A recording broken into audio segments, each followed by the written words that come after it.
저는 오늘장 공략주와 내일 증시에 대해서 미리 전망을 해보는 시간이 마련이 돼 있는데요. 먼저 수평계 투자 노하우부터 시작하겠습니다.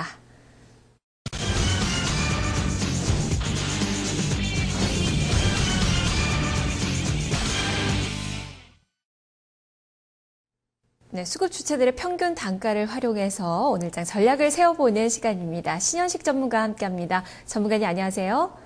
예, 안녕하세요. 네, 지금 외국인 투자가들 오늘 지금 매수세가 들어오고 있지만 그 규모는 좀 축소가 되고 있고요. 이틀째 기관은 또 매도에 대응을 하고 있는데 여전히 전체적으로 본다면 관망세가 좀 짙은 그런 장이 아닐까 싶어요. 오늘 수급 주체들의 움직임들 먼저 외국인 투자가들의 매매 동향부터 좀 짚어볼까요?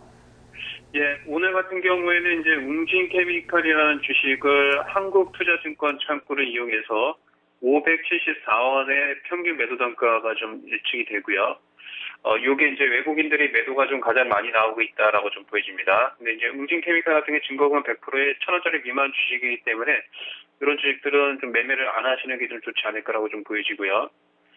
그 다음에 이제 외국인들이 많이 사는 주식은 뭐 지금 이제 1,000원짜리 미만이거나 뭐 2,000원짜리 미만의 주식들은 외국인들 매수가 좀 들어온다라고 하면 검은 머리 외국인일 가능성이 좀 높다라고 좀 보여지고요.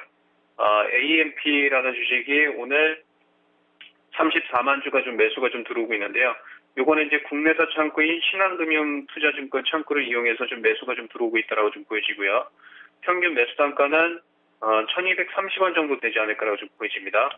역별 추세에 있기 때문에 이제 반등이 좀 나오게 되면 1,380원 정도 올라오게 되면 좀 매도하는 전략이 좋지 않을까 이렇게 좀 보여집니다.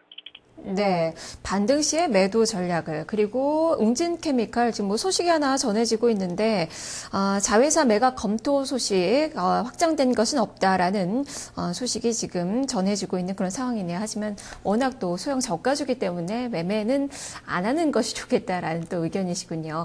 다음은 또 기관 쪽에 매매 동향 보겠습니다. 평균 단가 활용해서 전략을 제시해 주시죠. 예, 오늘 그 연기금이 좀 매도를 좀 하고 있는 주식은 중국 원양전이다라고 좀 보여지고요. 대우증권 창구를 이용해서 2,350원대에 좀 매도가 좀 나오고 있다라고 좀 보여집니다. 중국 원양전 같은 경우에는 이제 하한가를 좀 받기 때문에 뭐 내일 뭐 개파락할 가능성이 좀 높겠죠. 이런 주식들도 단기적으로 좀 매매를 안 하시는 게 좀 좋고요. 연기금은 로스컨 물량이 대우증권 창구를 이용해서 지속적으로 좀 나오고 있다라고 좀 보여지고요. 오늘 연기금이 사고 있는 거는 SK 하이닉스입니다. SK 하이닉스 같은 경우에는 미래에셋 투자증권 창구를 이용해서 24,450원대에 소폭의 좀 매수가 좀 들어오고 있습니다. 한 2만 주 정도 매수가 좀 들어오기 때문에 그렇게 큰 물량은 아니다라고 좀 말씀을 좀 드리고요. SK 하이닉스 같은 경우에는 저번에도 말씀드렸다시피 5일선에 좀 닿게 되면 기초 반등 이용해서 좀 매도하는 전략이 좀 좋지 않을까라고 좀 보여지고요. SK 하이닉스는 단기 이제 박스권의 흐름입니다. 24,000원대에서 25,000원권에서의 박스권 흐름이기 때문에 이 주식을 좀 갖고 있으면 시장에서 좀 소외될 수 있기 때문에 매도 종목 교체가 좀 좋지 않을까 이렇게 좀 보여집니다. 네, SK 하이닉스 어제도 말씀해 주셨지만 조금 더 반등이 나오게 된다면 종목을 교체해보자. 매도 관점에서 의견이 제시가 됐고 중국 원양전 가지고 계신 분들 상당히 좀 많으실 것 같은데 매매는 자제해보자라는 그런 의견이신데요. 지금 보유하고 계신 그 종목 분들은 이 종목을 지금 털어버리는 게 좋을까요? 어떻습니까? 낙폭과대 섹터주긴 한데요. 추세가 어느 정도 좀 이탈되어 있기 때문에 오늘 지금 매도하는 건 별 의미가 없고요. 추후에 2,400원 정도까지 반등이 좀 나올 때 그때 좀 주식을 좀 정리하는 게 좋지 않을까 이렇게 좀 보여집니다. 그래서 중국 원양전은 2,400원대 기술적 반등 이용해서 좀 매도 전략이 좋지 않을까 이렇게 좀 말씀드리겠습니다. 네, 그렇다면 투신권에서 매매하는 종목 중에서는 어떤 종목을 눈여겨봐야 될까요? 투신권이 이제 오늘 좀 매수하는 종목은 뭐 그렇게 큰 종목은 아니고요. 신원이라는 주식인데 이 주식도 1,000원짜리 미만이기 때문에 뭐 투신권이나 기관이나 외국인 매매 동향이 그렇게 썩 중요하지는 않다라고 좀 보여지고요. 신원 같은 경우에는 동양 창구를 이용해서 투신이 1,415원대에 좀 매수가 좀 들어오고 있다라고 좀 보여지고요. 단기적으로 이제 추세가 꺾이면서 뒤쪽 반등이 좀 나오고 있다라고 좀 보여지는데요. 1,480원 정도 뒤쪽 반등이 좀 나올 수 있기 때문에 그때 이용해서 좀 매도하는 전략이 좀 좋을 것 같고요. 오늘 투신권의 매도가 좀 많이 나오는 건 아까 전에 이제 SK 하이닉스 말씀드렸는데 요거는 오늘 연기금이 그 2만 주 정도 매수를 하고요.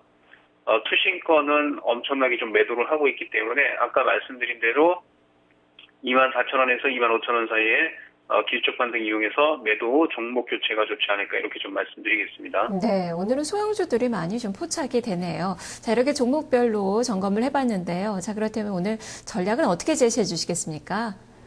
종합지수는 일단은 1930포인트 라인대를 좀 이탈하지 않으면요. 지속적으로 이제 상승을 하는데 뭐 크게 상승하기보다는 종목별 장세가 좀 연출이 될 수 있기 때문에 종목별로 매매를 좀 잘하시는 게 좀 좋을 것 같고요. 그 다음에 이제 유럽 증시는 단기적인 분리점 밴드 상단선이 좀 걸치기 때문에 단기 고점이 형성이 된다라고 좀 보여집니다.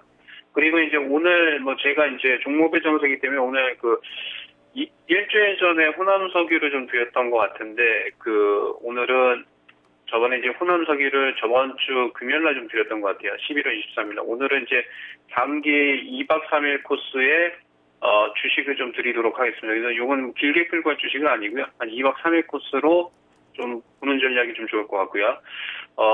SL이다라고 좀 보여집니다. SL 같은 경우에는 이제 자동차 부품 섹터고요. 손절 라인은 13,000원 정도 잡으시고, 길적 반등은 단기적으로 14,400원 이상권까지 2박 3일 안에 못 간다라고 하면 좀 매도하는 전략. 그래서 단기 눌림목전이다라고 말씀을 좀 드리겠습니다. 네, 알겠습니다. 말씀 잘 들었습니다. 예, 감사합니다. 네, 수평계 투자 노하우에서 제시하는 관심주 SL입니다. 지금 이틀째 하락권의 움직임 보여주고 있는데 짧은 관점에서 반등을 노린 전략이 필요하겠다. 단기적인 목표가 14,400원까지 제시가 됐고요. 13,000원 정도에서는 리스크 관리를 해주자라는 관점인데 만약에 이 종목이 반등이 나오지 않고 밑으로 떨어지게 된다면은 그때는 또 빨리 털어버리는 그런 전략이 필요하지 않을까 싶습니다. 이렇게 신현식 전문가와 함께했습니다.